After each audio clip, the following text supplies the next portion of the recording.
aujourd'hui un épisode vachement différent puisque ce sera un podcast entre deux youtubeurs puisque j'ai eu le grand plaisir d'échanger pendant un bon moment avec Kriska qui tient également une chaîne YouTube sur DaVinci Resolve et du coup on a papoté de plein de choses, de DaVinci Resolve évidemment, de YouTube, de pourquoi est-ce qu'on s'est lancé dans YouTube, du plaisir qu'on avait, de l'échange avec les abonnés, avec vous. On a dérivé aussi sur le sujet de l'intelligence artificielle, des changements sociétaux, enfin bref on papote de plein de choses et si vous restez jusqu'à la fin de la vidéo, vous aurez la réponse à cette question existentielle qui est: est-ce que Joli Pixel tourne ses épisodes en caleçon? Allez, générique.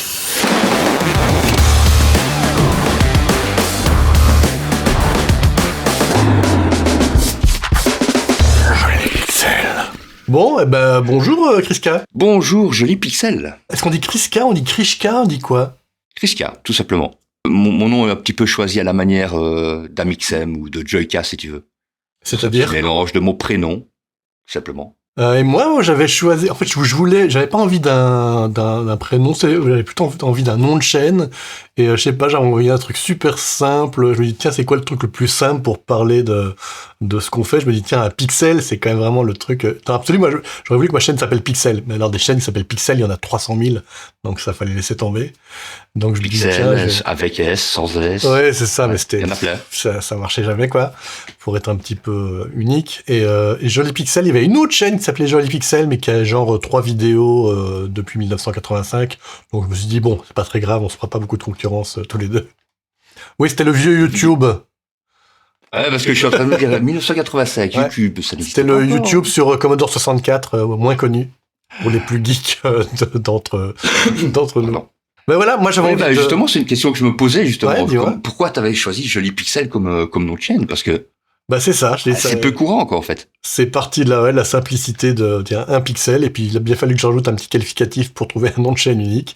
Et à un moment, ça fait, tiens, Joli Pixel. Tiens, un pixel, par définition, au moins, c'est pas tu joli. Démarches de tuto DaVinci. Oui, c'est ça, de DaVinci Resolve en français, Minute, tout ça. Et puis donc, j'avais envie, j'ai jamais fait de collaboration sur YouTube, et parce que c'est vrai que c'est quand même un truc très solitaire en fait, YouTube. Je sais pas ce que t'en penses, toi. Oui, on est à la fois tout seul dans notre coin, mais en même temps, on fait partie d'un groupe. Oui, c'est ça. Ça, c'est assez particulier parce que tu avances tout seul, enfin surtout nous en tant que, je veux dire, éditeur, enfin monteur vidéo, ouais. Mais en ayant une passion commune avec d'autres qui font aussi pareil dans leur coin. Alors que quand tu regardes les vidéastes, par exemple, ils ont tendance à se regrouper pour se lancer des petits défis et avancer, eux, littéralement et physiquement, ensemble. Ils se poussent les uns les autres, alors que nous, finalement, on avance chacun dans notre coin, mais sur la même thématique. Oui, complètement. Et avec cette impression à la fois de partager des choses avec les gens, avec nos abonnés, nos viewers, donc d'avoir plein de réponses, mais en même temps, c'est très... c'est un peu comme le temps du Covid où on communiquait, mais on n'était jamais vraiment ensemble, comme ça. Donc il y a cette impression de, tiens, il y a un truc très large, et en même temps, tiens, je suis toujours tout seul face à ma caméra, en fait. Et c'est vrai que voilà, ça donne envie de partager. Je crois que c'est à peu près tous les créateurs de contenu, j'imagine. Parce que forcément, on lit les commentaires, on répond, enfin certains répondent, et forcément, il y a un échange qui se crée, non seulement avec les abonnés, mais surtout que il y a des abonnés récurrents aussi. Mmh. Donc il y a des nouveaux qui arrivent, qui disent simplement petit merci, voilà pour le tuto. Puis il y en a d'autres, finalement, on commence à établir un petit peu la conversation. Hein, comment ça va maintenant aujourd'hui, des choses comme ça. Ça, je trouve ça génial, par contre. Parce qu'il y a quand même un petit contact social qui se crée, même si on est seul dans notre coin. Il y a quand même l'audience qui est là. Et bon, je veux dire, dans le montage vidéo, à ce que j'ai pu comprendre, en général, l'audimat est assez gentil. Surtout quand je regarde, par exemple, tous les critiques ciné ou critiques jeux vidéo. Là, c'est encore pire. Oui. Donc, je me dis que nous, on est quand même gâtés. Et gâtés à quel niveau? À ce niveau, en niveau gentillesse. Oui, c'est vrai. C'est vrai que moi, c'était le truc qui me faisait hésiter à lancer une chaîne YouTube, c'est que vraiment le principe des haters et le côté je suis anonyme, donc je peux dire les pires crasses du monde, ça c'est un truc avec lequel je ne voulais absolument pas avoir à dealer. Je trouve ça un comportement humain assez insupportable. Et donc, l'idée que ce soit moi qui soit face à ça, je me dis, oh là, ça, je vais pas aimer. Et donc, je m'étais vite dit, ok, je fais une vidéo. Si ça commence comme ça, j'arrête tout de suite, quoi. Et c'est vrai que j'ai été très agréablement surpris d'à quel point c'est 99% de gens hyper positifs, bienveillants, encourageants. Et puis un tout petit pourcent de connards, parce qu'il en faut quand même. T'es quand même large en disant 1%. Moi, je dirais moins que ça encore. Oui, je pense que c'est moins que ça. Ah, je pense que si j'ai eu, allez, 3 ou 4 messages un peu désobligeants en 3 ans, c'est beaucoup. Donc effectivement, 1%, c'est encore très large. Moi, personnellement, j'en ai eu un seul message que j'ai dû supprimer. Okay. Ah non, deux. Parce que le deuxième, j'avais absolument pas compris ce qui était marqué. Okay. Donc je me dis, dans le doute, au cas où ce serait une autre langue, je vais quand même le supprimer, on sait jamais. Mais voilà, deux messages en tout. Et toi, c'était des désagréables de quel type? Quel genre de hater as-tu? Ah, mais c'est même pas spécialement des haters, en fait, parce que ça me fait marrer, parce que des fois, j'ai des gens qui laissent un petit message, genre, oh, c'est dommage, le son, il est pas vraiment top, là, par là, ou alors, ça, sujet-là, tu l'as déjà dit, mais franchement, ça, il faut vraiment que t'arrêtes de faire ça, mais sinon, j'adore ta chaîne. Oui, donc voilà, c'est des messages comme ça, des fois, on me lance une petite pique, mais derrière, ils essaient de se rattraper en disant, ouais, mais finalement, j'aime bien. Et bon, moi, ça me fait rire. Enfin, de mon côté, ça me fait rire, parce que on voit le double discours dans un seul même message. Oui, tout à fait. Et c'est là que je me dis, finalement, il essaie de me faire passer quoi comme message? Je continue comme ça, ou j'essaie de rectifier ce qui lui plaît pas? Enfin, c'est comme dernièrement, je présentais Reactor. Ouais. Et bon, moi, je m'étais pas rendu compte qu'à la 19.1, Blackmagic avait un petit peu bloqué les scripts. Oui, j'ai entendu parler de ça, ouais. Et comme Reactor, lui, fonctionne justement sur le système open source avec les scripts de DaVinci Resolve, fonctionnait plus. Sauf que moi, en plus de ça, j'avais la version studio de DaVinci Resolve, qui est la solution en fait pour débloquer. Et donc, moi, j'ai reçu une tonne de messages disant ça ne marche pas, ça fonctionne pas. Il y en a même qui disaient ah super, tu nous fais des tutos pour nous vendre des trucs. Mais désolé, donc j'ai dû faire un petit mea culpa, aller ouvrir un petit peu la description, rajouter quelques lignes. Désolé, mais voilà, il va falloir la version studio, ou alors vous pouvez essayer de passer sur une version antérieure de DaVinci.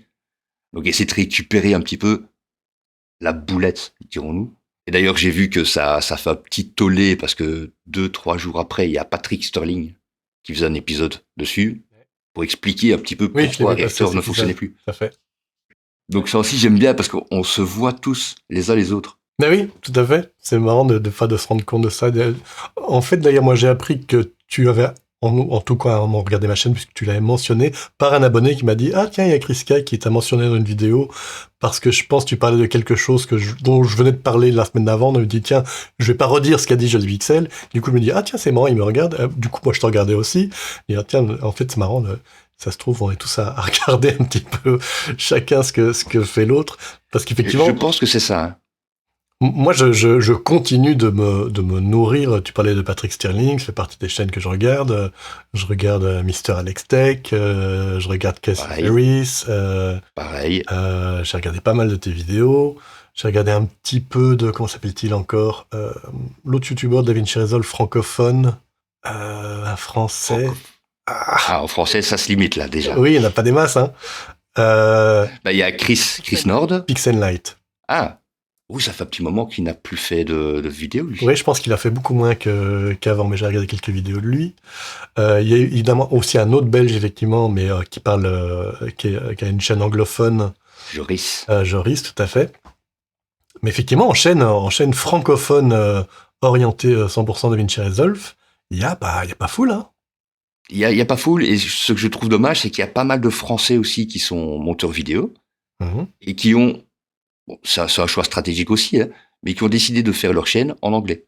Oui, parce qu'il y a beaucoup plus de monde là. Il y a Blue and Core, ou quelque chose comme ça. Enfin, c'est un couple. De temps en temps, c'est un qui présente, le mari qui présente. Un autre coup, c'est sa femme qui présente. Okay. Mais ils font ça en anglais. Il y a qui encore? Il y a Video Editor Studio. Ouais, c'est clair. Enfin, moi, ça continue de me passionner. Je continue d'avoir envie de regarder des vidéos parce que je pense que DaVinci Resolve, c'est tellement large qu'on a tout le temps des choses à apprendre. Moi, je continue de regarder, et même si la plupart du temps, quand c'est d'une page qui m'est très familière, je dirais 95% de ce qui est dit, je dis ok, ça va, je sais. Et puis t'entends, il y a un petit truc qui fait ah ben ça, je savais pas. Et donc je mets ça dans ma besace. Et c'est un peu infini cet aspect apprentissage de ce logiciel. Oui, mais c'est ça que j'aime bien aussi, c'est que tous les jours, on apprend quelque chose. Ouais, vraiment. Des fois, même sur un épisode que tu penses, ou sur une thématique ou un nœud, tout simplement, que tu pensais déjà connaître, il y a toujours quelqu'un qui, une fois, va te donner une autre manière de l'utiliser ou te montrer une option cachée. Et ça, c'est ce que j'adore. Toi, ta chaîne, d'ailleurs, en tout cas de ce que j'ai vu, j'ai l'impression que tu es principalement sur la page Fusion, je me trompe? Bon, comme disent certains de mes abonnés, je fais un petit peu le grand écart, mais oui, essentiellement sur Fusion. C'est ça. Donc, c'est ça que, c'est surtout ça qui m'a attiré sur DaVinci Resolve. Ok. En fait, c'est quoi ton background, en fait? Mon background, rien à voir avec le montage vidéo, rien à voir avec l'artistique. D'accord. Moi, je viens de l'industrie. Donc, Ok. à la base, je suis automaticien. Ça veut dire quoi, ça, automaticien? Bien, en gros, j'anime les machines. Ok. Donc, quand tu vois un bras robotisé qui attrape une pièce, qui vient l'installer, puis la souder, la personne qui programme tout ça, ce sont les automaticiens. D'accord, ok. Enfin, les personnes qui programment tout ça. C'est pour ça aussi que le fonctionnement de Fusion me fait un petit peu penser aux algorithmes qu'on utilise. Ouais. Et donc, ce sont des portes logiques en automation. Donc, c'est toujours du et ou, du porte égale, inverse 1, etc. Et donc, tout ce qui est polygone, masque, compagnie, et surtout le fonctionnement général des nœuds, de pouvoir les placer n'importe comment, de pouvoir faire des parallèles, de créer des liaisons avant ou après certains points, ça me parlait. Et c'est ça qui vraiment m'a dit, c'est DaVinci Resolve qu'il me faut, et adieu Filmora. Mais du coup, c'était dans quel but, en fait, à la base? Comment est-ce que t'as rentré là-dedans, puisque c'est pas ton métier? C'était s'amuser entre amis, en fait. Enfin, entre amis. La famille, surtout. On faisait beaucoup de bivouac, de bushcraft. Et donc, on immortalisait un petit peu les moments. J'ai mon cousin qui aimait bien, lui, se mettre en camouflage et jouer un peu la comédie, on va dire, avec son petit fusil. Moi, je me suis dit, moi, j'aime bien filmer, donc on va commencer à faire des petits plans, des petits cadrages, essayer de faire des mises en scène. Et voilà, ça a démarré comme ça, en fait. Okay. Et j'avais démarré avec Windows Movie Maker. Oh, waouh. Tu as beaucoup de mérite. Belle évolution, quoi. Belle évolution. Ah, mon Dieu, Windows Movie Maker, c'est assez... C'est pas très bien pourquoi c'est là, en fait. Je sais pas qui utilise encore ce logiciel. À l'époque, quand t'as pas vraiment beaucoup de logiciels disponibles, ça dépanne bien. Il y avait pas CapCut, il y avait pas tout ça à l'époque. Alors que maintenant, même en ligne, on va retrouver plein de logiciels qui vont nous permettre de faire nos montages. Oui, c'est que là, maintenant, il y a tellement de possibilités. Et c'est vrai que des possibilités gratuites pour la partie gratuite de DaVinci Resolve, on a quand même une chance de fou pour l'instant en termes de possibilités, quoi. Moi, quand j'ai commencé, il y avait Avid qui coûtait excessivement cher en milliers d'euros. Et puis il y avait heureusement Final Cut Pro ancienne version qui s'était lancée. Moi, c'est là-dessus que j'ai appris le montage virtuel. Je faisais du montage à l'ancienne, avec des copies de bandes sur une bande, avant les trucs. C'est fou de se dire qu'on montait comme ça, quoi. Mais Final Cut Pro, pour moi, c'était dingue, quoi, de me dire, waouh, c'est fou. Rien que la possibilité, je trouvais ça hallucinant, parce que quand on faisait le montage à l'ancienne, effectivement, c'était le montage linéaire, quoi. Donc ça veut dire que si tu mets un plan après un autre plan, dorénavant, ces deux plans, ils sont toujours dans ce ordre-là, quoi. C'est impossible de mettre un plan entre ces deux plans-là, qui sont comme ça. Et d'un coup, de me dire, waouh, je peux mettre un plan entre deux plans, rien que ça, je trouvais ça hallucinant. On se rend plus compte à quel point c'est fou les possibilités qu'on a d'avoir. Mais je crois qu'à mon avis, toi, t'as connu les logiciels de montage encore avant moi, quoi. Et puis surtout, même, j'ai connu pas de logiciel de montage, quoi. Et à quel point c'était compliqué, ça c'était un temps fou, et tu cherchais un plan, fallait les chercher dans quelle cassette, parmi tes 20 cassettes, il y avait, donc t'avais des papiers, ça je pense c'est dans la cassette 9, et puis il fallait avancer jusqu'à 42 minutes, donc t'attendais 2 minutes, le temps que ça aborde avant, jusqu'à 42 minutes, puis t'arrives à 42 minutes, tu regardais ton plan, fait... Ouais, non, en fait, finalement, il est pas terrible. Et maintenant, c'est juste clic-clic. Ah ouais, celui-là, il est pas terrible. Et ça t'a pris 2 secondes, quoi. Ça, c'est une époque que je ne regrette pas du tout de ne pas avoir connu. Oui, je te comprends bien. Parce que j'ai un copain qui fait pareil, enfin, qui a fait pareil, et son père aussi. Donc, c'est ça d'où est née sa passion. Et quand il me raconte le temps que ça prenait de faire les raccords et compagnie, laisse tomber. Surtout qu'en plus, tu dois regarder le négatif pour essayer de voir. Non, je pourrais pas. Oui, là ça, sur le montage pellicule, là, c'est encore autre chose, quoi. Carrément, on coupait, puis on mettait du papier collant. Enfin, ouais, c'est assez fou. Mais alors que maintenant, tout est numérique. En quelques clics, tu prends ton plan, tu le mets, tu le déplaces, tu le modifies, tu fais tout ce que tu veux. Moi, ça m'a littéralement séduit. Ah bah oui. Non, alors que je pense que si j'avais découvert le montage il y a 20 ans, peut-être pas que... Je pense pas que je serais resté dedans. Fallait être un peu plus passionné, quoi, pour se dire, ok, ça a un sens à la fin ce qu'on fait. Mais ouais. Mais c'est ça, en fait. Hein. Tout ce qui est vidéo, ça n'est que passion. Ouais. Oui, d'ailleurs, c'est marrant parce qu'effectivement, on parlait des différentes chaînes qu'on regarde, et je serais vraiment pas étonné qu'il y ait pas mal de chaînes de gens dont c'est pas le métier à la base, quoi. Voilà, comme c'est ton cas, ce qui n'empêche absolument pas ta chaîne d'être super qualitative. Mais c'est marrant en fait à quel point maintenant il y a plus trop de distinction en termes de compétences, ou peut-être d'expérience, mais en tout cas des fois de compétences techniques. Il y a des gens dont c'est pas le métier, qui s'y connaissent à fond là-dedans, tellement effectivement il y a un aspect très passionnel, très addictif, et très aussi à se nourrir de plein de vidéos, voilà, ce qu'on n'aura pas forcément nourri à travers des études officielles ou le fait d'avoir fait énormément d'expérience professionnelle. On le compense par une espèce de soif de savoir infini, quoi. Ouais, parce que mine de rien, moi, des tutos, je continue à en manger régulièrement, que ce soit des gros youtubeurs ou même de petites chaînes. J'adore découvrir les petites chaînes comme ça, et de voir aussi les différents points de vue que certains peuvent avoir sur un type de montage, par exemple, parce qu'il n'y a pas qu'une seule manière de monter. Moi, je trouve ça super intéressant. Et là, dernièrement, en plus, l'algorithme de YouTube pousse un petit peu plus les petites chaînes. Je sais pas si tu as remarqué de ton côté. Là, j'ai pas fait attention, non. Mais j'hésite pas à cliquer, moi. Je clique, je regarde un petit peu ce qui est proposé, et je me fais mon idée. Des fois, je m'abonne. Oui, puis c'est marrant aussi, je trouve, de voir les différentes façons on va dire, d'animer la chaîne, quoi. Les différents tons, le fait de aussi se montrer à l'image ou pas. Et ça, d'ailleurs, je pense, moi, je savais, parce que tu as quelques vidéos où on te voit, et la plupart des vidéos où on ne te voit pas. Et je pense que la première fois que j'ai vu, c'était sans te voir.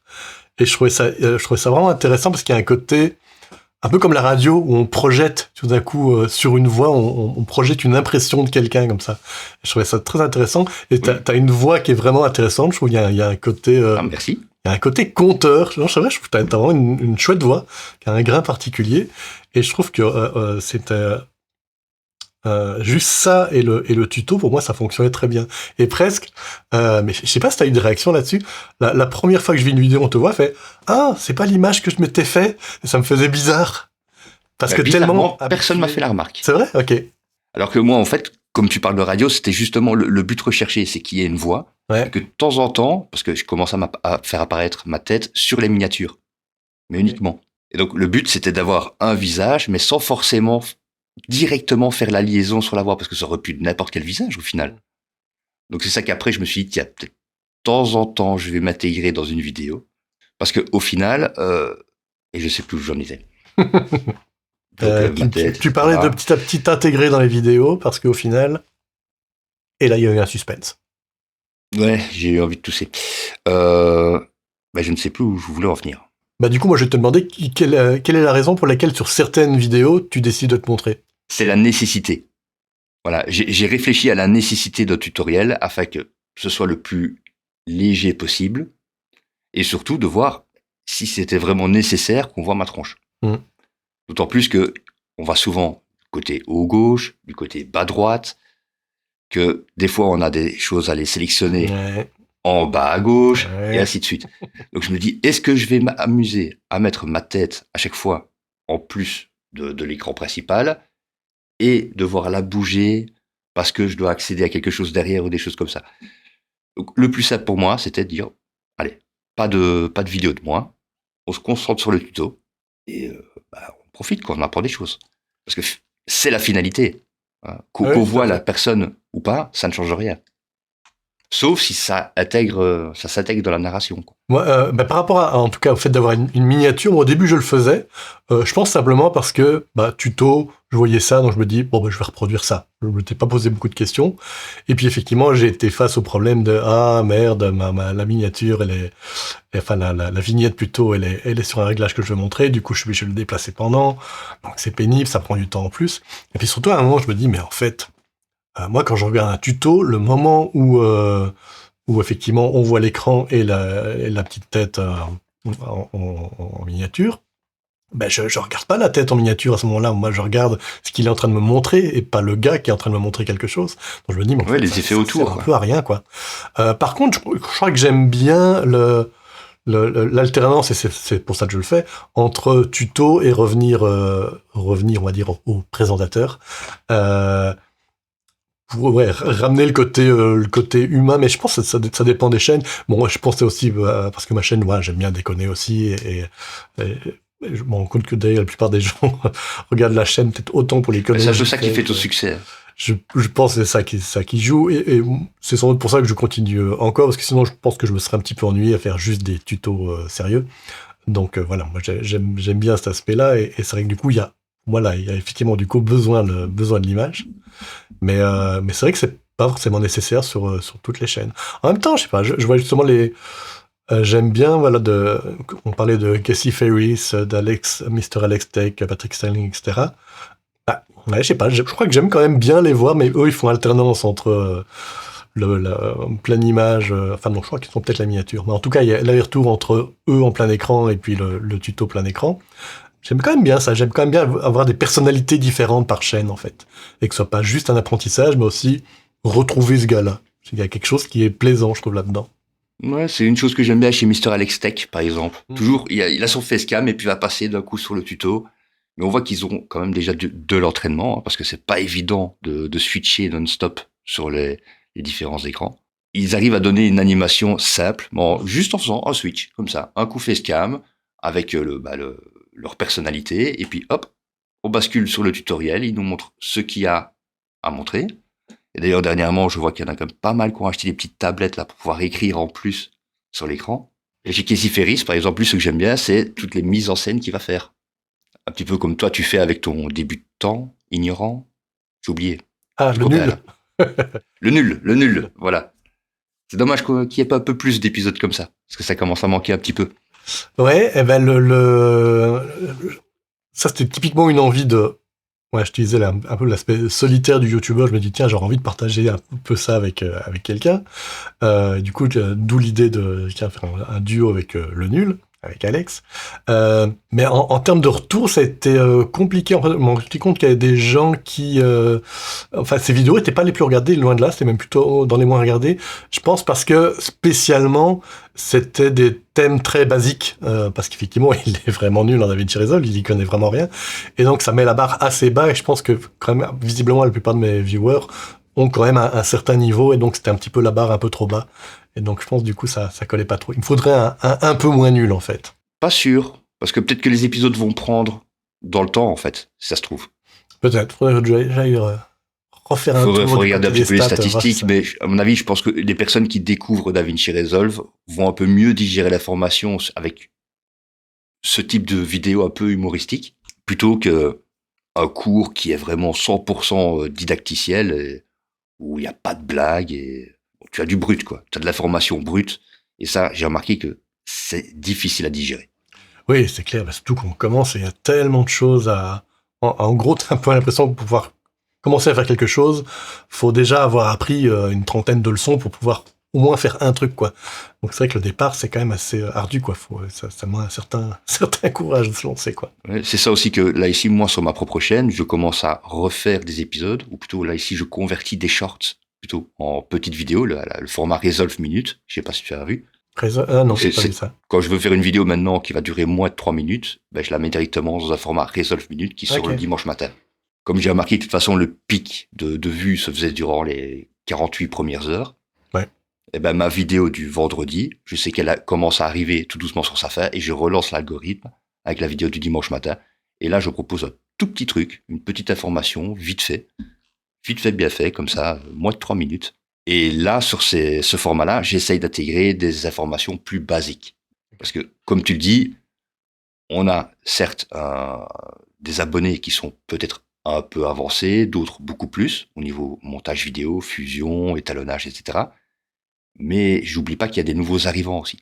Et c'est ça que certains ont tendance à oublier, qui fait que ils perdent un petit peu en abonnés, alors que des Casey Ferris et compagnie continuent de monter, tout simplement parce que si tu regardes bien leurs tutos, ils se répètent souvent. Et souvent, ils vont répéter des bases, je veux dire, pour le montage, l'étalonnage, pour fusion, etc. Il avait déjà fait plusieurs centaines d'épisodes qui refaisaient un épisode spécialement sur le merge. Oui, t'as fait. Attends, je te laisse 2 secondes parce qu'il y a mon aspirateur robot qui s'est mis en route, donc on va éviter qu'il fasse ce boucan là. Je t'en prie. Donne-lui à manger. Oui. C'est trop injuste, ça. Il a une meilleure chaise de bureau que moi. Oui, ça s'est venu petit à petit, ça. Au début, j'avais pas. T'as quoi comme cam? Comme cam, donc maintenant je suis... Enfin, ça a beaucoup évolué. Hein. J'avais commencé avec une Pocket Cinema Camera, la toute première, la 1080p, quoi, vraiment très, très basique. Puis je suis passé sur la DJI Ronin 4D. Donc a priori pas du tout une caméra faite pour ça, puisque c'est vraiment une caméra faite pour bouger, etc.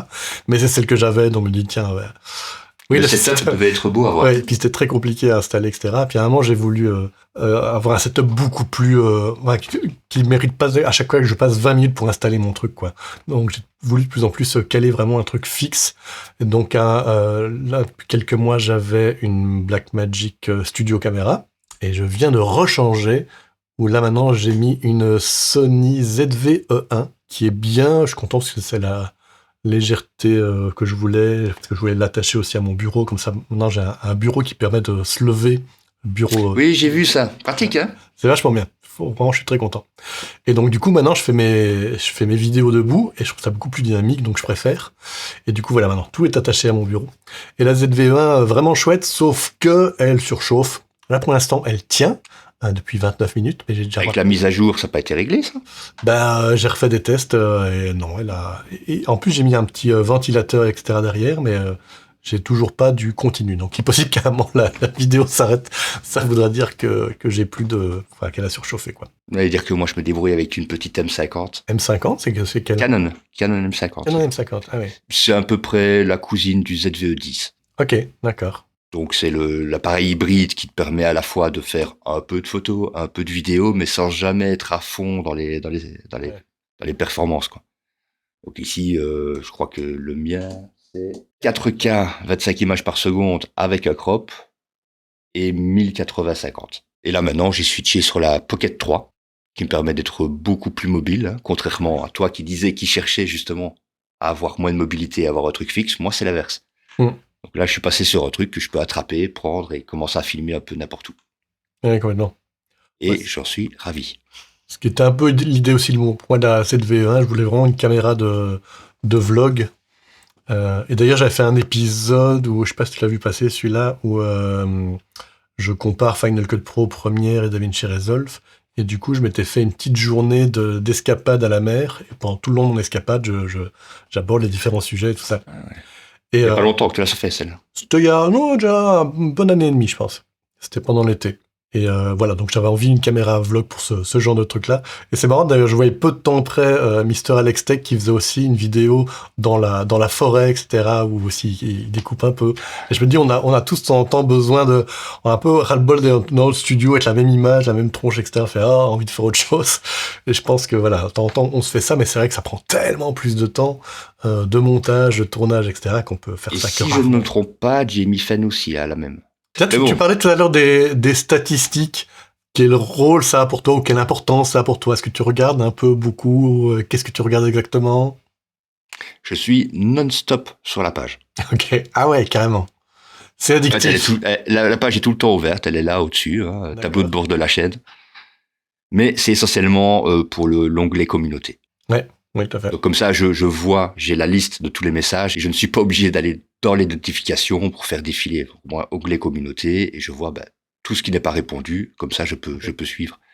C'est surtout le matin et l'après-midi, je recheck 1 ou 2 fois. Et bon, c'est pratique parce que comme ça, en même temps, j'ai directement un visuel sur les stats et je vois si le niveau d'impression baisse aussi monte. Et dans quel cas tu réponds ou pas à un message et comment réponds-tu? Parce qu'on a d'une part, il y a les bêtes petits cœurs ou petits pouces, il y a les propositions. Ça, je sais pas si les gens savent, d'ailleurs, si vous n'êtes pas youtubeur, il y a des propositions de réponses automatiques, genre un merci, des choses comme ça, on n'a qu'à cliquer.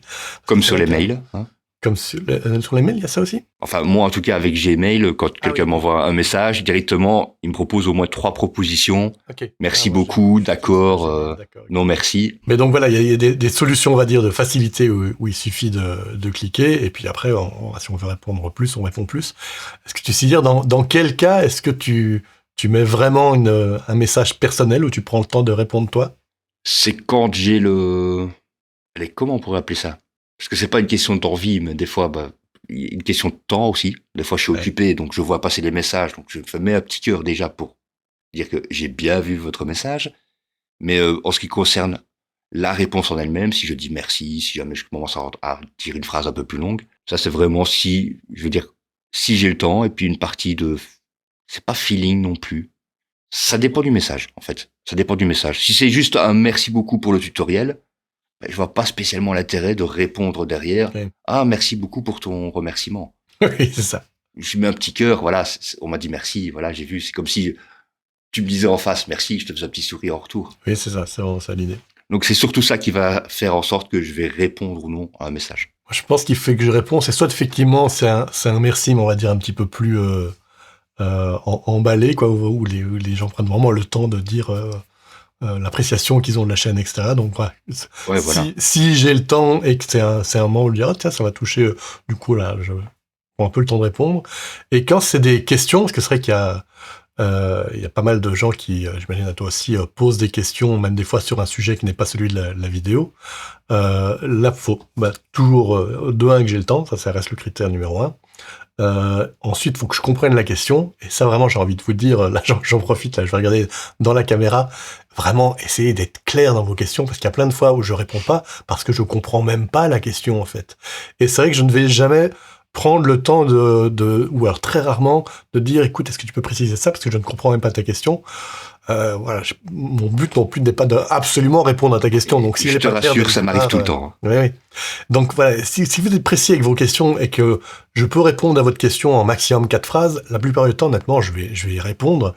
Mais si jamais je ne comprends pas la question ou que je me dis oui, alors, j'ai la réponse, mais ça va être compliqué à expliquer, je sais très bien que dans ma réponse, ça va amener 5 autres questions parce qu'il va falloir expliquer d'autres choses. Donc je me dis ok, laisse tomber, c'est trop compliqué. Par contre, des fois, ça me donne une idée de vidéo à faire. Ça m'est déjà arrivé aussi, mais sinon j'essaie d'inviter les personnes dans un Discord, dans mon serveur Discord. Ah, t'as un Discord aussi. Et donc là, comme ça, ils peuvent faire des print screens et montrer leurs problèmes, voire encore mieux, montrer un exemple de ce qu'ils aimeraient obtenir. Quand on me dit ouais, j'aurais bien réussi à faire cet effet avec le machin qui passe au-dessus, et puis d'un coup ça se retourne. Je dis ouais, mais quel machin, quel dessus montre-moi. Et si t'as une idée, si t'as une inspiration qui te vient de quelque part, montre-le nous, qu'on puisse comprendre où tu veux arriver, quoi. Et tu prends ce temps de répondre alors quand c'est des questions un peu complexes, etc. Tu fais les allers-retours de questions. Le serveur Discord a été créé pour ça, en fait. Ok, c'est bien. Tu es une meilleure personne que moi. Moi, j'avoue que dès que ça devient un petit peu compliqué, je fais ok, non. En fait, moi, je suis prêt à consacrer du temps à cette chaîne où alors, honnêtement, je sais pas si les gens s'en rendent compte, mais en gros, une chaîne de niche comme la nôtre de DaVinci Resolve, c'est pas avec ça qu'on va gagner nos vies, quoi. Je dirais, si on devait compter le salaire, on parle d'à peine peut-être quelques euros de l'heure du temps qu'on consacre. Donc c'est vrai que je me dis que je vais pas en plus consacrer du temps. T'es payé, toi, pour faire ce que tu fais? Le tout petit peu de retour des pubs et les quelques petits partenariats font un petit peu quelque chose. Mais c'est vrai que je pense que c'est pas clair pour la plupart des gens. Je pense que beaucoup de gens se disent c'est YouTube, c'est YouTuber. Déjà, c'est pas mal associé avec YouTuber, c'est un peu des arnaqueurs. Il y a quand même ce mot influenceur qui est quand même un mot assez atroce, comme si le but de quelqu'un qui créait un contenu vidéo, c'était d'influencer les gens. Oui, il y a personne qui dit des partageurs. Tu vois, Oui, c'est le ça. pire. Alors que ça devrait plutôt être ça, quoi. Effectivement, je me sens plus partageur que influenceur, quoi. Mon but de la vie, c'est pas d'influencer les gens, clairement pas. Mais je pense qu'il y a une très forte association de t'as une chaîne YouTube, donc forcément, tu dois te faire plein de thunes, etc. Et donc, effectivement, ça amène un peu cette culture de, du coup, si j'ai envie de dire du mal, je peux y aller tranquille. Ils sont plus compte que, tiens, c'est quelqu'un qui consacre du temps, on va dire principalement bénévolement, à partager quelque chose qu'il apprécie. Et d'autre part, effectivement, une impression que, bon, en fait, on est un peu corvéable à merci, c'est qu'on peut poser pour autant de questions, il devra répondre, quoi, avec tous les sous qui touchent. Mais c'est vrai que tu as raison en disant bénévolement, parce que techniquement, si on prend les revenus AdSense et peut-être des sponsors, des liens partenaires et tout ça, et qu'on prend en compte le temps passé pour créer les épisodes, pour chercher les idées, pour enregistrer le tout, et le matériel qui tourne autour, Oui, oui, ça aussi. c'est pas rentable. C'est clairement pas rentable. C'est pas rentable. Oui, là, je tiens même pas compte du matériel investi, là, c'est clairement par passion qu'on fait ça, quoi. Et à moins, effectivement, de passer en chaîne anglophone, donc je comprends pourquoi les gens le font, ou parce que là, effectivement, tu peux multiplier son audience par 100, quoi. Où là, ça pourrait devenir effectivement un métier. Mais là, effectivement, c'est par passion, quoi. Donc c'est vrai que moi, je prends pas ce temps-là. C'est uniquement, voilà, quand je peux donner une petite réponse rapide, je le fais. Mais sinon, ouais, effectivement, je prends pas ce temps. Par contre, du coup, j'ai lancé cet été, j'avais lancé les jolis pixels summer coaching. Donc c'était un peu l'idée de justement pouvoir aller plus loin avec des gens qui ont envie d'apprendre quelque chose. Tiens, des gens qui disent, voilà, j'y connais rien en étalonnage, j'ai envie d'apprendre ça, ou j'ai envie d'arriver à tel effet, comment y arriver, ou tiens, j'ai besoin de conseils en matériel. Et donc l'idée, c'est de faire un rendez-vous en tête-à-tête, en visioconférence, où on peut aussi partager l'écran. Et là, je peux vraiment, en gros, donner des formations ou voilà, donner des moyens d'arriver à ce qu'ils veulent arriver. Des échanges, vraiment un coaching par rapport à DaVinci Resolve de manière générale, mais aussi voilà, sur l'aspect matériel aussi des fois. Là, récemment, je l'ai fait justement quelqu'un qui voulait installer une nouvelle machine à budget assez réduit, donc on a un petit peu vu ses besoins et vu comment on pouvait essayer de trouver une machine qui lui corresponde bien. Donc voilà, donc là, du coup, je me dis, ok, là, forcément, ben, là, c'est quelque chose de payant, et là, forcément, ben, je prends le temps de le faire, je fais des recherches avant, etc. Mais effectivement, voilà, j'essaie quand même de mettre une limite à la partie purement ce que je peux faire bénévolement pour la chaîne, parce que dans l'absolu, je pourrais vraiment ne faire que ça si je passais du temps, effectivement, à répondre à chacune des questions et essayer vraiment de trouver la réponse la plus pointue. Ben, je ferais que ça, ce qui est donc pas possible. Moi, je ne peux pas consacrer. Les gens ne se rendent pas compte comme c'est, enfin, le côté chronophage. C'est terriblement chronophage. Chaîne. Parce que publier tous les jours, faut déjà y aller. Faut être à 100%. Mais bon, des chaînes de niche comme nous, on va publier en moyenne 1 à 2 vidéos par semaine. Ben, ça demande déjà, au minimum, au moins une journée complète de bloquer. C'est-à-dire le temps d'écrire la vidéo. Si on prend le temps d'écrire, bon, moi, en général, je fais un fil rouge. Je m'arrête sur ça. Parce que j'ai tendance à dévier un petit peu.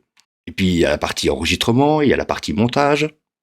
Et rien que ça, ça nous demande du temps. Et en plus, si on prend en compte le temps des commentaires, des réponses. Moi, ici, sur le Discord, pareil aussi, il y a les petites discussions, les questions-réponses aussi. Ça demande quand même un certain temps. Et ça, j'ai pas l'impression qu'il y ait beaucoup de personnes qui s'en rendent compte, parce qu'ils sont là en train de t'envoyer des messages, et puis tu réponds pas dans les 10 minutes, ils t'envoient un deuxième message, alors que t'as pas le temps, quoi. Tu es en train de faire autre chose. Oui, ça aussi, d'ailleurs, dans les critères de dans quel cas est-ce qu'on répond ou pas à un message. Moi, si vous m'envoyez un message en me disant simplement comment ça marche ça, mais je répondrai jamais. Tu commences par me dire bonjour, éventuellement j'aime bien ta chaîne si c'est le cas, mais cette espèce de truc presque un peu agressant de oui, mais comment on fait ça? Mais je sais pas, je suis un humain, on se dit d'abord bonjour, on est poli, tout ça. Enfin, jamais dans la rue t'arrêterais quelqu'un en disant c'est où la rue machin? Tu commences par dire bonjour monsieur, excusez-moi de vous déranger, est-ce que vous savez où est la rue machin? Il y a un minimum, je trouve, de politesse pour donner envie à quelqu'un. Je suis un peu moins pointilleux, moi. Je suis un petit peu moins pointilleux. Moi je le suis. J'avoue que je suis assez sensible à ça, de manière générale, au sens civique, à l'aspect bienveillance, etc. Je trouve qu'on vit dans un monde de plus en plus agressant, et voilà, c'est avec plaisir que je partage cette chaîne et j'aime vraiment ça. Mais je demande un minimum de civilité à mon égard. C'est tout ce que je demande. C'est ton droit, c'est ton droit.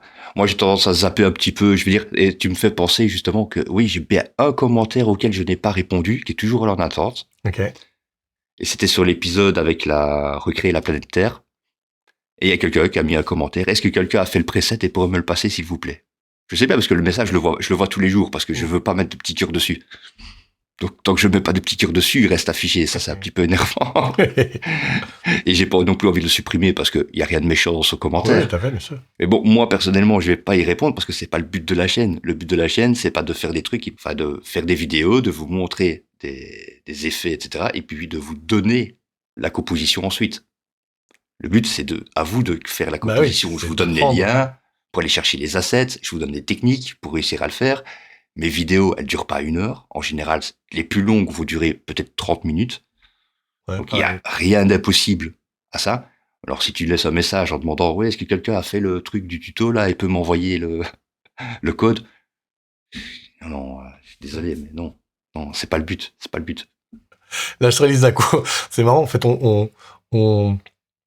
on critique un petit peu certaines attitudes, donc ça donne un peu l'impression de putain, ils sont chiants les viewers, etc. C'est vraiment l'exception, hein. Je pense qu'il y a un besoin d'en parler parce que c'est tellement étonnant des fois certaines réactions presque agressives. Tu fais mais pourquoi tu m'agresses? Moi j'ai fait que te donner un truc en fait. Donc du coup on en parle.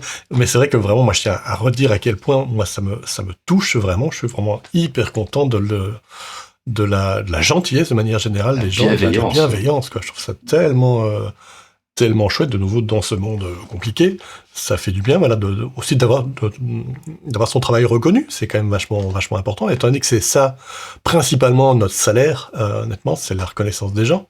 Et donc, s'il y a pas ça, c'est vrai que ce serait, je sais pas si je continuerais encore, si il y a pas je sentais pas un plaisir à voir les vidéos et à grandir à travers la lecture de ces vidéos, quoi.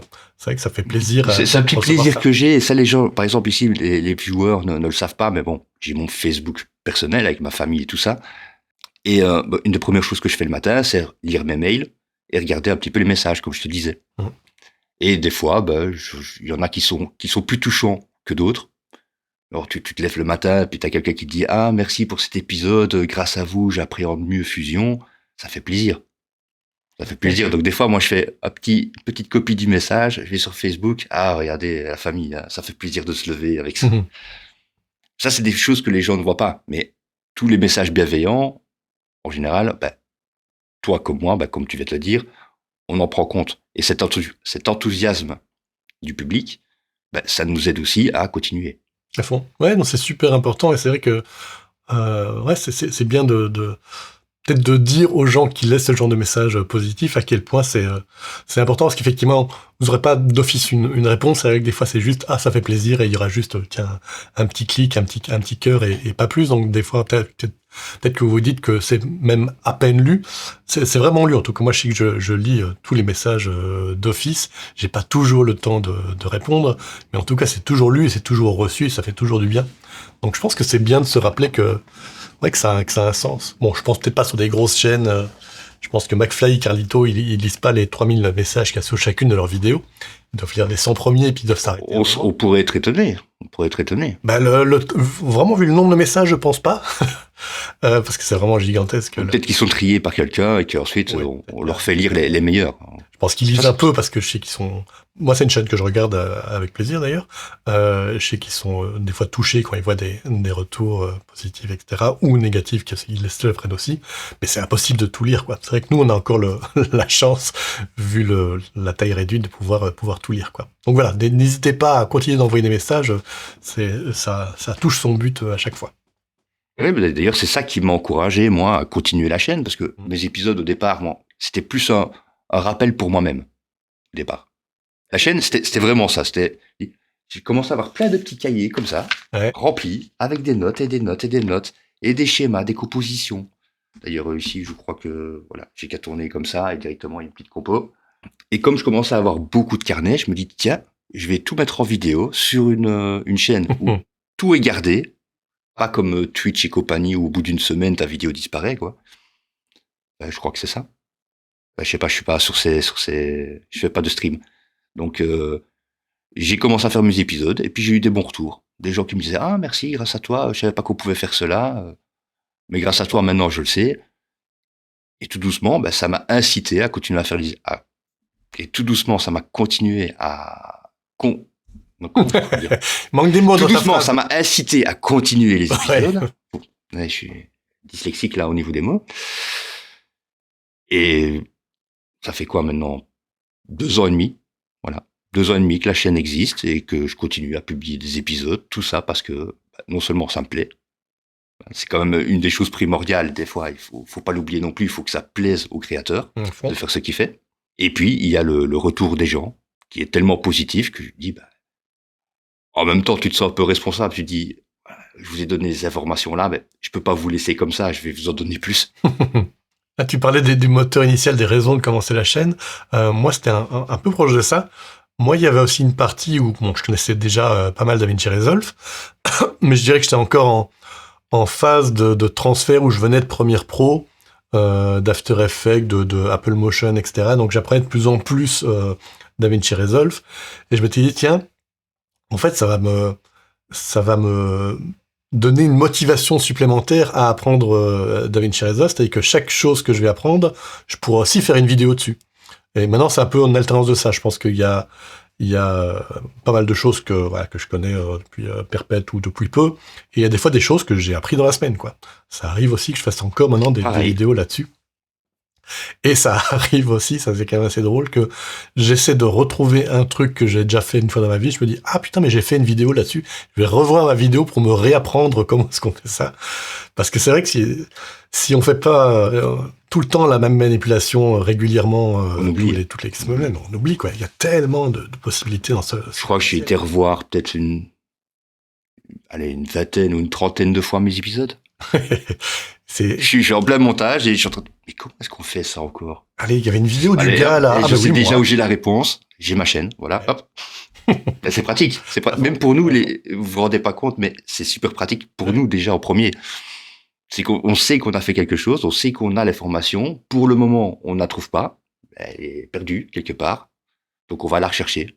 Et a priori, c'est dit avec des mots qu'on risque de comprendre puisque c'est les nôtres, donc c'est pratique. On a vraiment la chaîne idéale pour nous, donc ça c'est super. Ouais, c'est le petit rappel que j'aime bien. Moi.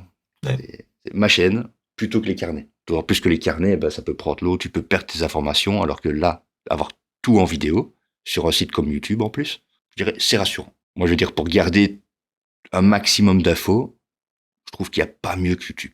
Oui, à fond. Moi, j'ai appris tellement de choses sur YouTube, quoi. Que ce soit lié à la post-production ou plein d'autres choses, quoi. Que ce soit carreler sa salle de bain, enfin, n'importe quoi. C'est vraiment une source de connaissances. Je vais refaire la mienne, si tu veux. Donc, je sais qui appeler, alors. Ok. Non, mais c'est comme, je vois des personnes qui vont acheter des livres, apprendre la photographie, des choses comme ça. Je dis pas que j'ai jamais acheté de bouquins, hein. J'ai plein de bouquins. Mais le principe d'avoir des vidéos sur des chaînes comme YouTube, Dailymotion et compagnie, voire TikTok, pour certaines chaînes, je trouve ça extrêmement pratique. Parce que t'es pas obligé d'aller rechercher tout bouquin, chercher quel chapitre t'intéresse, devoir te taper toute la lecture. Le YouTuber en général, ou le Dailymotionner, enfin le créateur de contenu, va essayer de concentrer toutes les informations durant l'intro.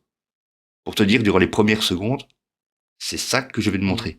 Oui, moi, ce que j'utilise de plus en plus maintenant, c'est une intelligence artificielle qui s'appelle Perplexity, qui est vraiment une intelligence dédiée à la recherche.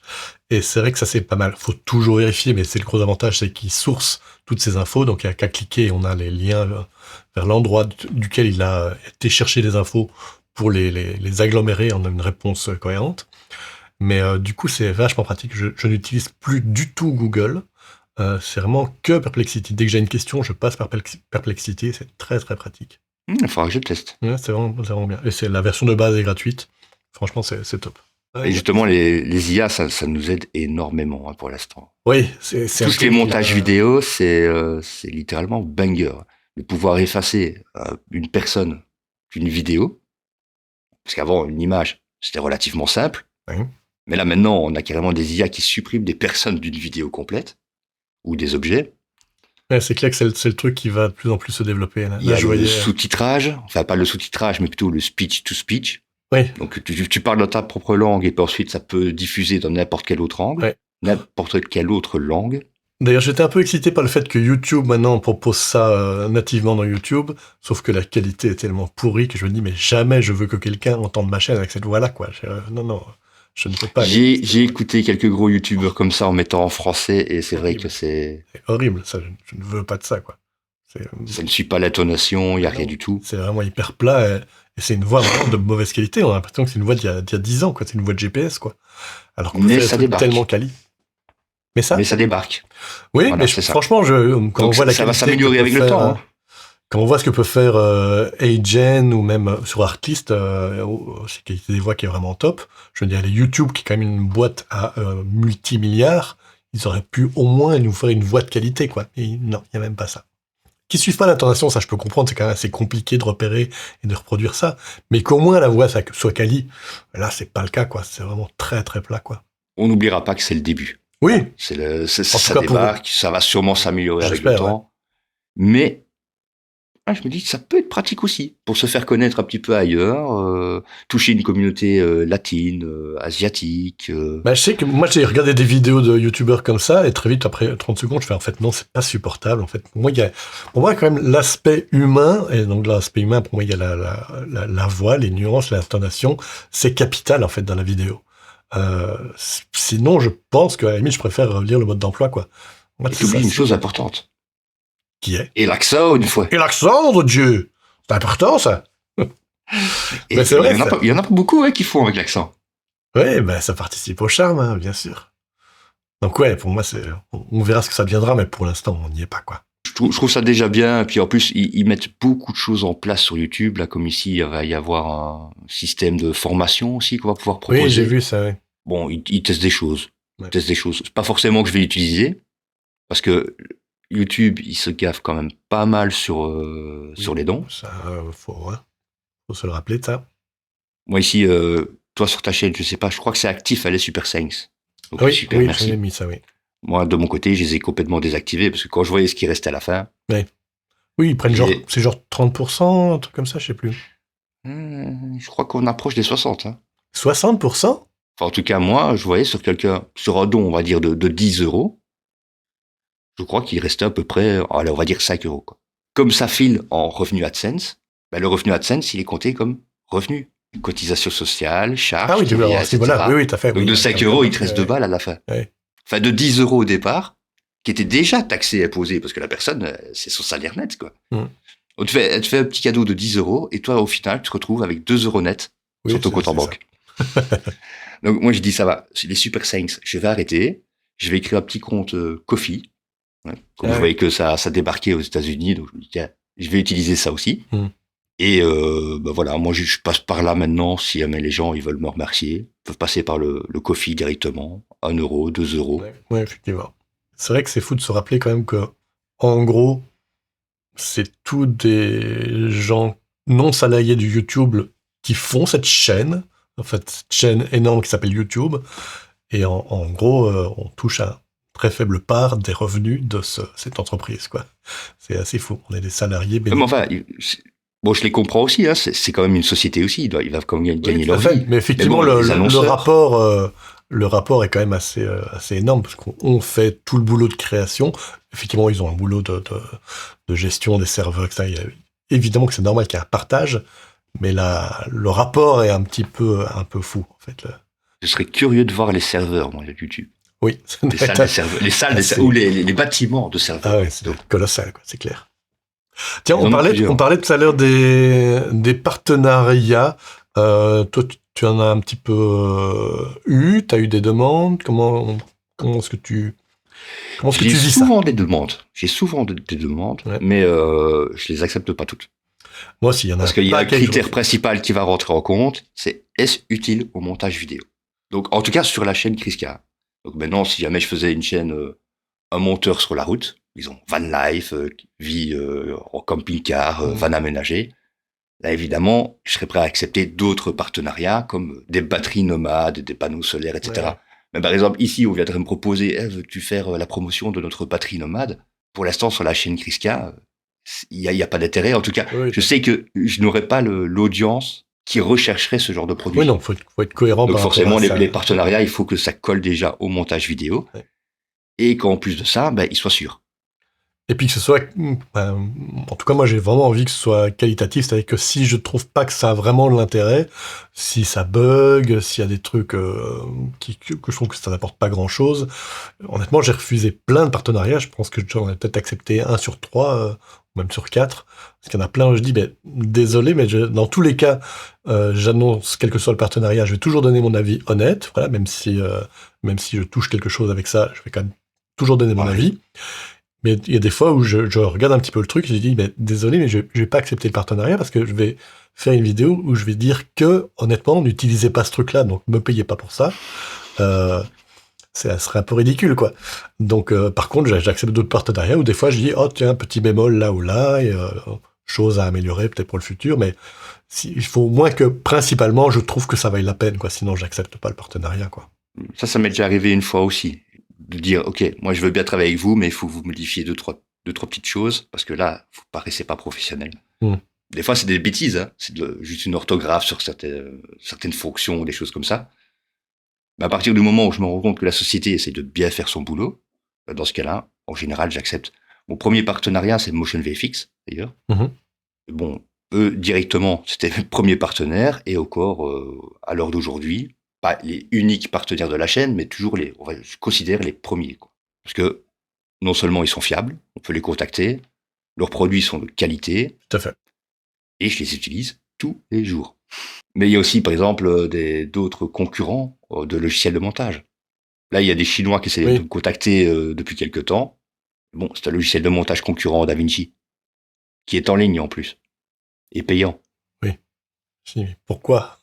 Donc vous m'envoyez le mail, moi je vais un peu regarder le logiciel, là, voir, vous avez une page, ok, etc. C'est payant, pas DaVinci, vous êtes en ligne, c'est embêtant, pas DaVinci. Ben non, je réponds pas. Ben ouais, pourquoi? Ouais. Voilà, je réponds pas tout simplement. Il y a des fois aussi où je suis étonné parce que il y a un produit que j'ai vu, dont j'ai vu plein de vidéos en vanter les mérites. Et en regardant la vidéo, je m'étais toujours dit, je vois pas bien l'intérêt. Puis à un moment, ils m'ont contacté et du coup, j'ai été testé. C'est The-Answer, je sais pas si tu vois ce plugin. Et j'ai testé et en gros, je revenais à la même conclusion de, je vois pas vraiment l'intérêt dans le sens où ça fait tout ce que je peux déjà faire nativement avec DaVinci Resolve, à part peut-être une ou deux choses, mais pour le reste, je voyais pas l'intérêt. Et je me dis, en plus, ça coûte genre 600 balles, alors que DaVinci Resolve est gratuit. C'est juste un plugin 600 balles qui fait en gros ce que fait déjà DaVinci Resolve. Et des fois, je ne comprends pas, je comprends du coup pas l'enthousiasme de plein de créateurs. Je me dis, mais ils ont l'air tous super convaincus, mais je ne comprends pas pourquoi. Ça reste un mystère pour moi, The Answer. Mais je crois que c'est surtout un trip de coloriste, Jenser. Oui, mais je vois pas pourquoi, parce que vraiment tout ce qu'il écrit, je sais, mais ça, tu peux déjà le faire dans la page color. Il y a vraiment très peu de choses qui sont spécifiques à The Answer, quoi. Je sais pas pourquoi. Ouais, mais ouais, c'est surtout l'émulation de films qui est très intéressante chez Jenser. Puis là, dernièrement, ils ont aussi sorti leur version en ligne, donc de retouche photo.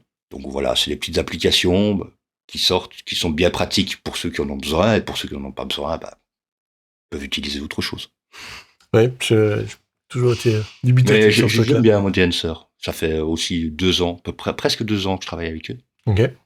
Et j'ai rien à redire. Voilà. Je sais bien que j'ai eu un petit souci une fois, je les ai contactés, ils ont réglé le problème. Voilà. Merci. Ah ouais, ouais, non, après, ça marche bien, c'est juste, je n'ai pas Et comme depuis trouvé. tantôt, je fais petit placement de produit. Ah, ah, Hein, AutoCAD, dernier partenaire de la chaîne. ah, c'est ça. Et là aussi, ce petit logiciel que j'utilise maintenant tout le temps. Donc forcément, quand ils m'ont proposé un partenariat, j'ai dit... Enfin, au départ, j'étais pas trop chaud. On parle d'automatisation sur le montage. Et ouais, mais quand tu montes, que tu fais tes coupes, que tu vas placer tes éléments, tes effets, c'est bien de savoir ce que tu fais. Donc, un logiciel qui va le faire à ta place, pas trop chaud. Puis j'ai un petit peu parlé avec le staff. J'ai essayé leur logiciel. J'ai dit, bingo, allez, c'est parti. On l'utilise et je vous fais une petite pub. Moi, ils m'ont contacté aussi, je n'étais pas convaincu. Ça fait partie de ceux que j'ai refusé. Je ne sais plus le détail du pourquoi, mais voilà, j'étais pas 100% convaincu. Mais je vois potentiellement l'intérêt, c'est dans la façon de le faire où je n'étais plus convaincu, mais je ne sais plus le détail. Bref, on va pas passer Non, de mais temps. j'avais essayé d'autres logiciels, enfin d'autres trucs qui faisaient à peu près la même chose avant, et c'était éclaté au sol.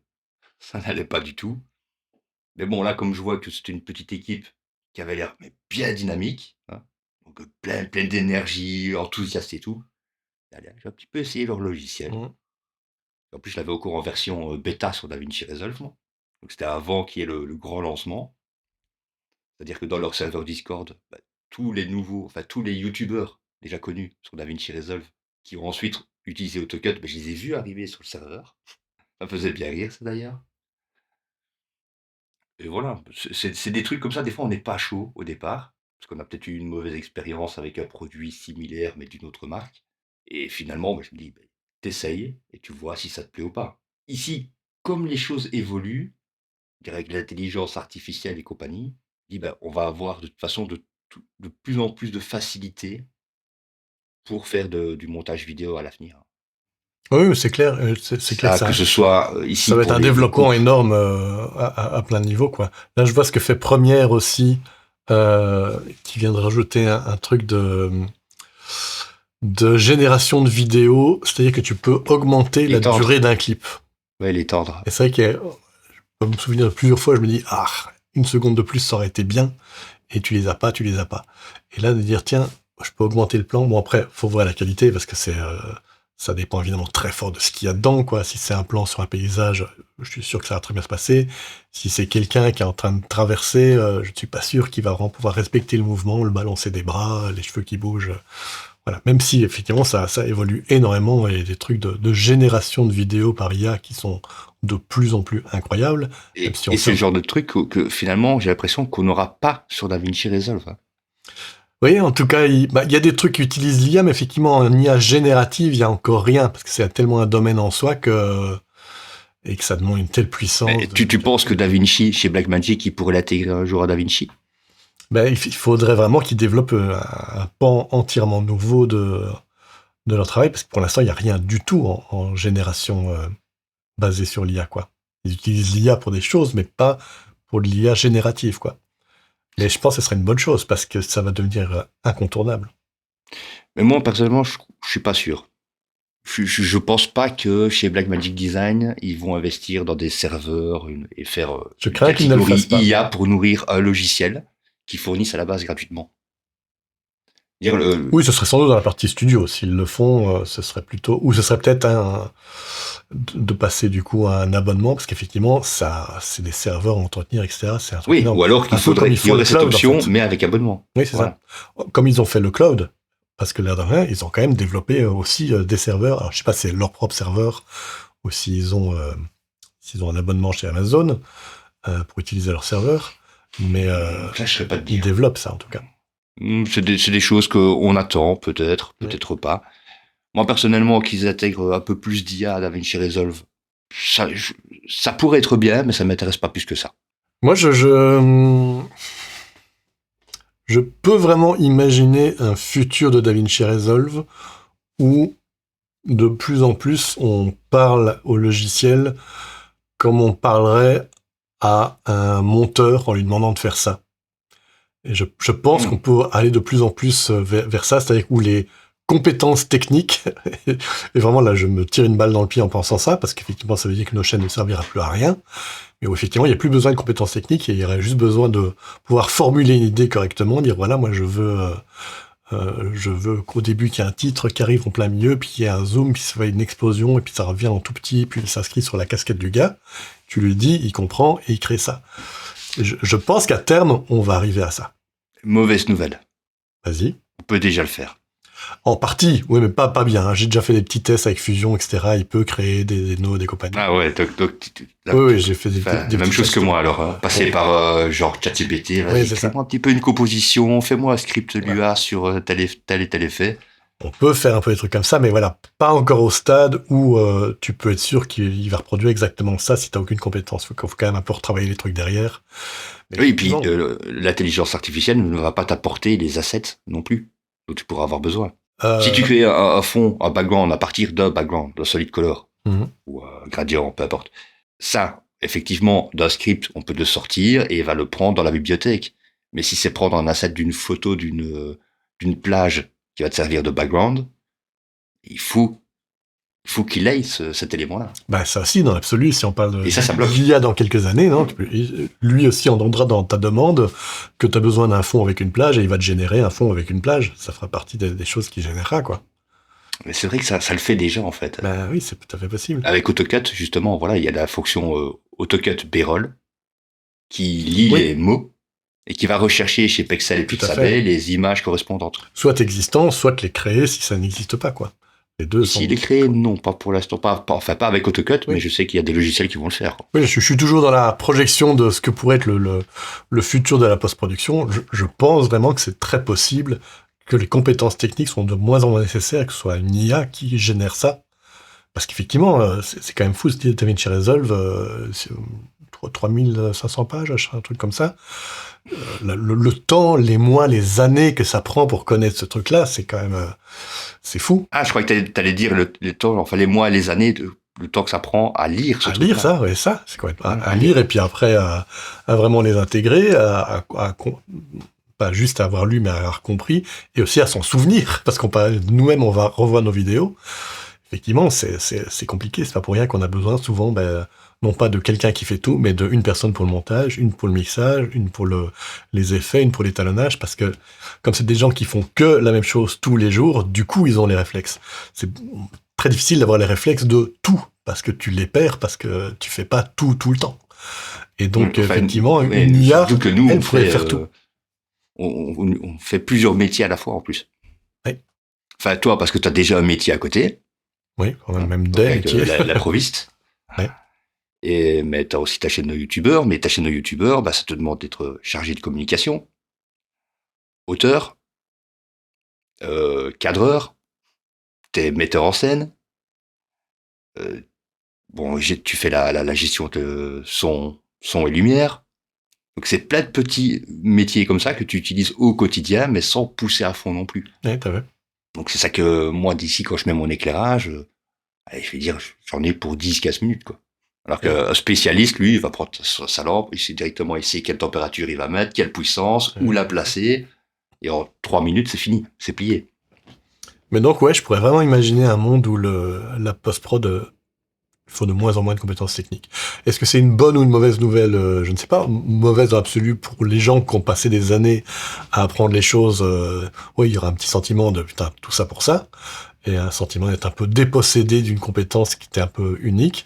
Mais après, dans l'absolu, en tant que créateur, par contre, c'est vrai que je me dis que ce serait quand même assez génial de se dire, tiens, je peux avoir juste une idée, c'est-à-dire que l'idée suffit à créer un contenu de qualité. Il faut pas idée plus compétence. Et donc là, la qualité du contenu serait la qualité de tes idées uniquement. Il y a quelque chose d'excitant là-dedans, en fait, dans la démocratisation énorme. Il y a déjà une démocratisation de fou depuis 20 ans, vraiment de l'accès à la création audiovisuelle. Mais en plus, se dire que je n'ai même plus besoin de compétences techniques, que je ne dois pas passer par des mois, des années d'apprentissage pour pouvoir créer des choses. Il y a un côté de démocratisation, avec aussi ce que c'est négatif, parce que du coup, ça veut dire qu'encore plus de gens pourront le faire. Mais il y a un côté plaisant aussi là-dedans, quoi. Mais moi, je trouve ça plaisant parce que c'est nouveau. Oui. Et que ça va développer aussi de nouveaux corps de métier. Comme déjà là maintenant, on voit, il y a des métiers qui se développent, c'est prompteur professionnel. Ouais. Même si ça aussi, je pense, ça va disparaître à terme, parce que pour l'instant, faut encore un petit peu apprendre à comment parler à une machine, mais plus les machines vont se développer, et moins il faudra apprendre à leur parler. C'est eux qui vont apprendre ce que nous on Jusqu'au parle. moment où on développera une autre machine qui va comprendre ce que on veut dire. Oui, c'est ça. Pour le dire à l'autre machine. Oui. Exactement. Et je crois qu'il y a déjà ça. Je crois qu'il y a déjà des intelligences artificielles comme ça, qui vont essayer d'interpréter ce qu'on veut dire pour donner un script ou un prompt bien précis pour nourrir, par exemple, idéogramme ou des choses comme ça. Bah, c'est déjà devenu beaucoup plus simple.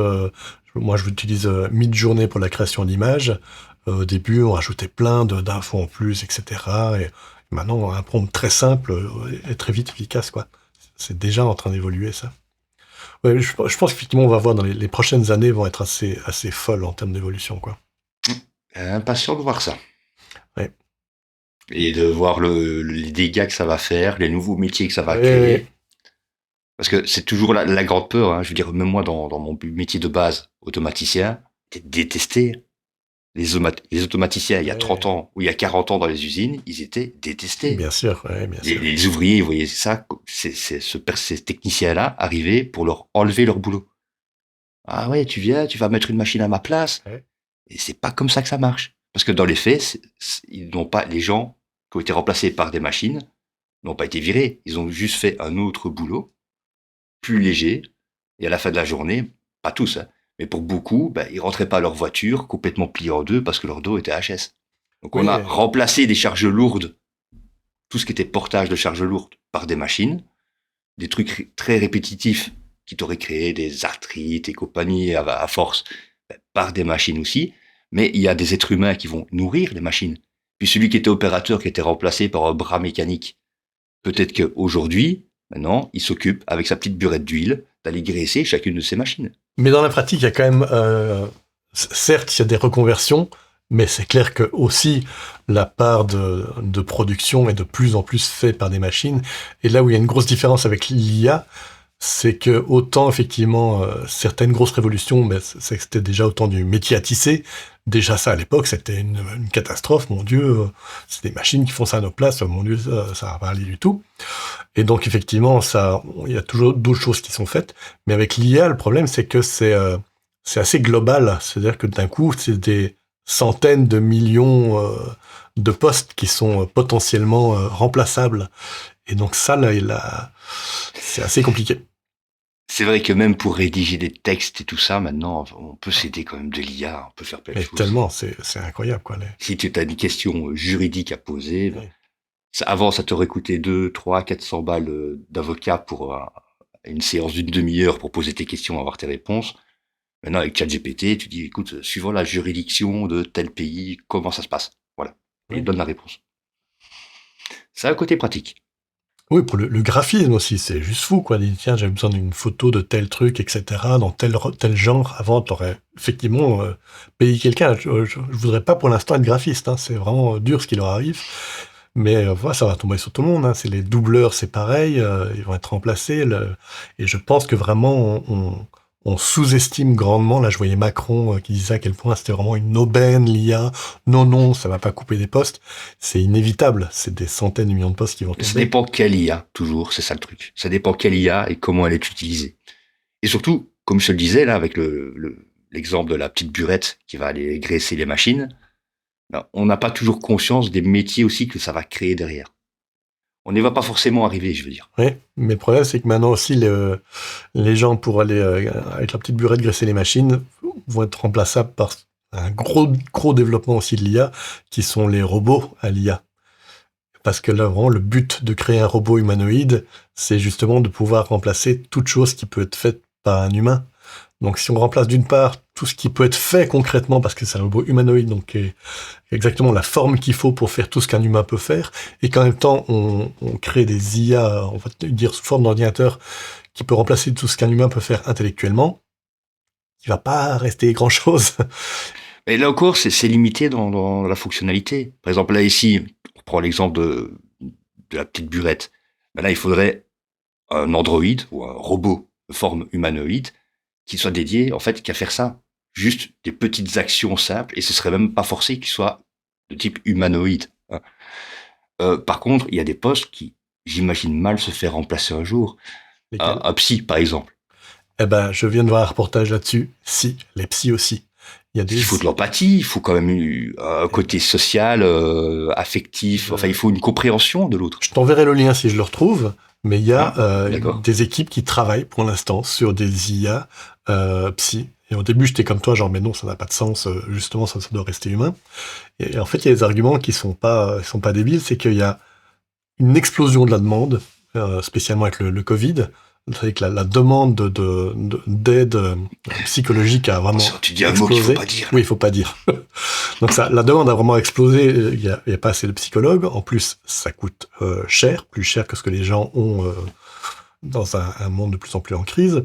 Mais aussi, il y a pas mal de gens qui ne sont pas à l'aise à l'idée de parler de leurs problèmes à d'autres gens.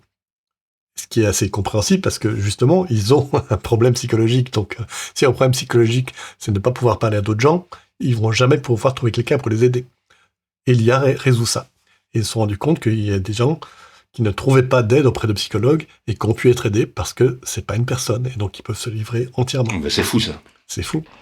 Et donc, oui, moi aussi, j'aurais jamais dit que psychologue, c'était... Ben si, en fait, psychologue aussi, on travaille là-dessus. Et je comprends le sens que ça a, hélas. Bon, là, on déborde pas mal. Non, mais c'est l'IA, c'est oui. l'air du temps. C'est aussi l'IA, ça. c'est lié. On est tous touchés par ça. Hein. Je Clairement. crois que tous les métiers, que ce soit les monteurs, les musiciens, avec Suno, je crois, Ouais. c'est ça le nom. Sinon, tous les logiciels de traitement, de développement d'images, comme on vient de parler, là, idéogrammes et compagnie. Ben, tout ça, c'est quand même un grand changement. ouais. Moi, je suis content de les avoir, parce que je me dis que ça créera un jour des nouveaux métiers, que pour l'instant, c'est sûr, on a peur de perdre quelques compétences hein, par rapport à ça, mais que ça fait partie des choses de la vie. On change, quoi, on évolue. Oui. Ouais, je pense que c'est juste le rythme des changements qui est très nouveau, quoi. Tu vois, on parlait des changements de l'évolution du métier de monteur, par exemple, où on a commencé à copier des bandes, etc. Rapide et tout ça. Voilà, apprendre à passer sur un logiciel alors qu'on a connu que des copies de bandes, c'était une chose. Puis après, changer de logiciel parce que le logiciel change, c'est une chose. Mais là, effectivement, le rythme est extrêmement intense des changements et l'évolution est sans commune mesure, ce qui fait que c'est assez déroutant, quoi.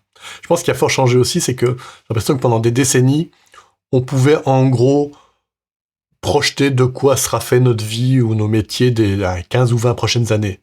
Maintenant, c'est impossible de savoir dans 3 ans ce qui va nous arriver, quoi. C'est à peu près ça, en fait. Déstabilisant.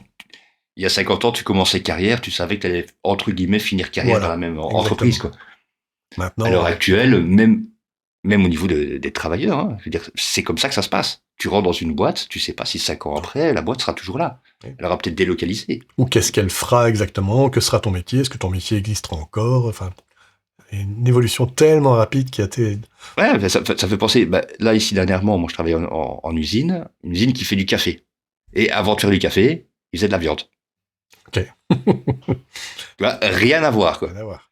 Mais il y avait des anciennes ouvriers là-bas qui me disaient « Ah, ben nous, avant, on faisait de la viande ici, j'en ai fait. » Donc j'imagine le changement pour eux, brusque que ça a dû être, de voir toutes les anciennes machines évacuées pour faire venir de nouvelles et devoir apprendre aussi à les utiliser.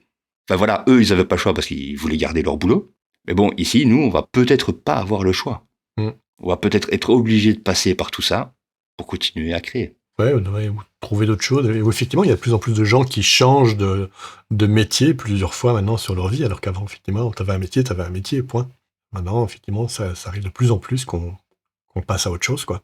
Ouais, toi, t'as fait quoi comme étude d'ailleurs? Alors moi, j'ai fait 2 choses. J'ai fait d'abord l'INRACI, qui s'appelle l'Elbe maintenant, qui est donc une école de cinéma. Enfin, je dirais plutôt audiovisuel, parce que ça touchait un petit peu à plein de choses, tant vidéo que pellicule, et on touchait un peu de montage, un peu de son, un peu de lumière, un peu de cadre, un peu de tout. Enfin, je trouve que c'est un peu une école de gars touche à tout. C'est un petit peu ça l'idée. C'est un peu la même chose que BTS audiovisuel, quoi, en France. Sans doute un truc comme ça, ouais. Et puis après, j'ai fait une école de théâtre, puisque voilà, je suis aussi comédien, c'est même plus principalement mon métier. Donc là, j'ai fait la Klein Academy, une école qui n'existe plus maintenant. Mais voilà, donc j'ai enchaîné ces 2 trucs-là, et puis pas mal de formations par la suite, puis pas mal d'autodidactes de plein de trucs. Donc t'es plus artiste, quoi, toi, que t'es technicien, quoi.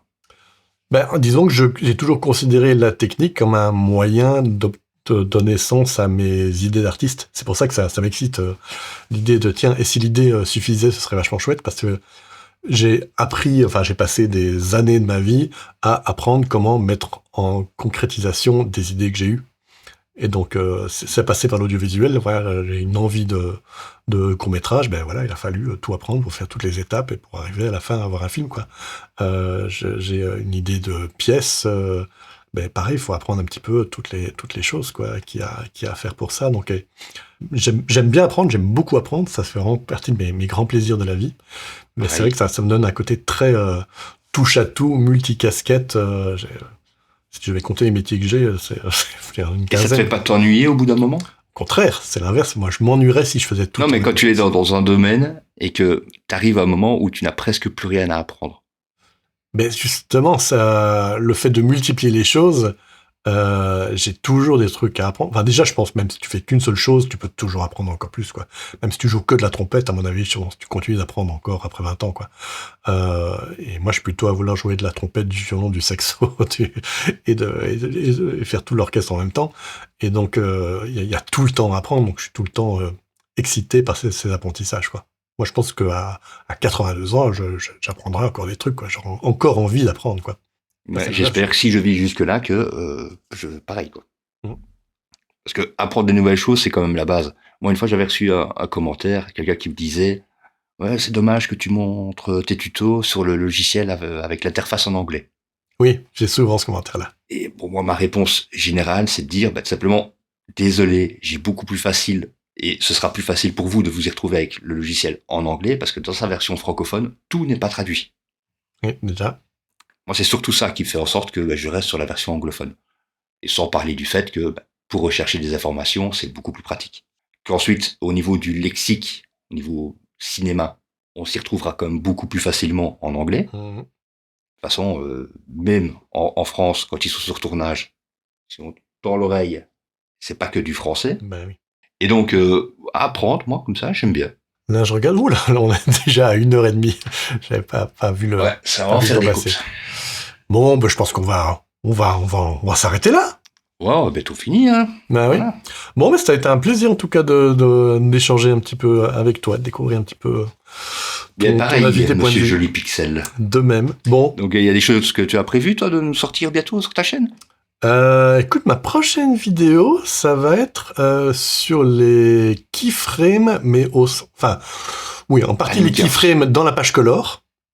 Ah. C'est vrai qu'on n'en parle pas beaucoup de cela, mais aussi montrer d'autres façons de faire un équivalent des keyframes sans utiliser les keyframes. Enfin, de faire des changements de la page color sans utiliser les keyframes. Donc, je vais voir un petit peu là, différentes façons de faire ça. Voilà, ça, je pense que j'avais prévu de faire à peu près pareil, mais sur les anim curves plutôt. Sur les quoi? Les anim curves. Ah oui. Les modifiers. Oui, à fond. Comment placer des keyframes sans placer de keyframes. Ouais, c'est vachement puissant ces trucs-là. Bon, là, on est en train de se relancer sur d'autres trucs. Allez, c'est bon, vrai. Écoute, on dit en tout cas au revoir aux gens. Salut les gens, et puis à une prochaine. Ciao tout le monde. Et voilà, c'était un épisode d'un genre un petit peu nouveau, voilà, le podcast. N'hésitez pas à me mettre en commentaire si vous appréciez ce genre de contenu, voilà, peut-être quelque chose qui va se refaire, ou peut-être plus jamais, ça dépendra un peu de vos commentaires. Merci, vous l'aurez bien compris, de les faire bienveillants, ces commentaires, c'est important pour nous. Ça veut pas dire que vous n'avez pas le droit aussi d'être critique et de ne pas aimer la vidéo, vous en avez entièrement le droit, mais merci de bien choisir vos mots pour le dire simplement. Voilà, merci pour ça. Si vous avez apprécié cette vidéo, vous pouvez également vous abonner, appuyer sur la petite cloche pour être tenu au courant des prochaines vidéos, cliquez sur le petit pouce en l'air ou sur le petit bouton merci qui vous permet de soutenir financièrement cette chaîne. Même si YouTube se gaffe pas mal dessus, mais bon, ça on en a déjà assez parlé. Bon, là-dessus, je vous dis au revoir, et puis si vous voulez la réponse à la question qui était posée au tout début de cette vidéo, la voici.